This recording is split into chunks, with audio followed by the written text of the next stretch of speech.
একটু 2 মিনিট সবাই আমার সোনার বাংলায় বৈষম্যের ঠাঁই নাই 20% বাড়ি বাড়া দিতে হবে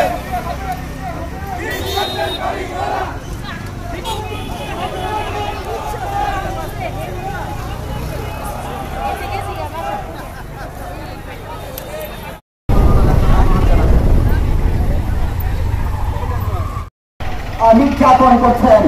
আজকে আমরা আপনারা লক্ষ্য করতে পারছেন, আমরা যানবাহনের চলাচলের পথ রেখে কোন বিশৃঙ্খলা সৃষ্টি করে আমরা আজকে আমাদের ন্যায্য আমরা 40-50% চাইনি, সেটা আমাদের এখন দিতে হবে, একটু কম দিতে হবে না। আর কর্মচারীদের 75% যে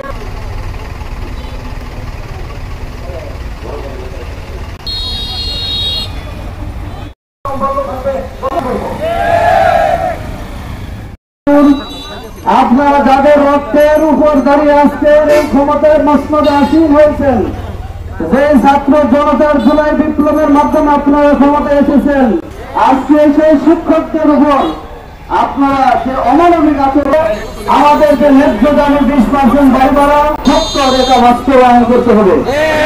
সম্মানিত এবং আমাদের কর্মচারীদের 75% উৎসব পাতা, এটা অতি সত্তর টাকার প্রজ্ঞাপন জারি করতে হবে। এটা যদি জারি না করা হয়, আমি আমার মুক্তাগাছার সমস্ত শ্রদ্ধা শিক্ষকবৃন্দের কাছে বিনীত আহ্বান করব যে আপনারা ক্লাসরুমে ফিরে যাবেন না এবং কেন্দ্রীয় যে কোনো কর্মসূচি বাস্তবায়নের জন্য আমরা আমাদের সর্বোচ্চ ত্যাগ দিয়ে এটা বাস্তবায়ন করব ইনশাআল্লাহ। এবং শিক্ষা ব্যবস্থা হচ্ছে মানুষ তৈরি, রাষ্ট্র তৈরির যত উপকরণ দরকার সকল কিছু কারখানা। আর আপনারা জানেন, এই কারখানার সমাভুক্ত রেখে এই কারখানা শ্রমিকদেরকে উপর অত্যাচার চালিয়ে একটা সভ্য